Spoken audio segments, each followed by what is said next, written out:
ඔයා හිතන්නේ අපි හුස්ම ගන්න වාතය, ආහාරයට ගන්න කෑම, වතුර තව කොයි තරම් කාලයක් මේ තත්ත්වෙන්ම පවත්වාගෙන යන්න පුළුවන් කියලාද? නිකමට හිතන්න.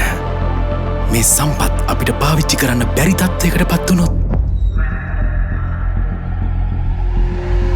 එහෙම නැත්තම් ලෝකෙ ඉන්න හැමෝටම එක විදිහට පාවිච්චි කරන්න ප්‍රමාණවත් නොවුනොත් අපිට මොකද වෙන්නේ?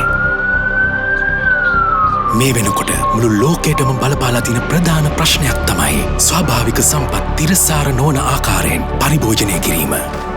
අපි කොහොමද මේ ප්‍රශ්නයට විසඳුම් හොයන්නේ? සම්පත් තිරසාර ආකාරයෙන් භාවිතා කරන ආකාරය පුරුදු කරන්න ලෝකේ පුරා රටවල් විවිධ ක්‍රියාමාර්ග අරගෙන තියෙනවා.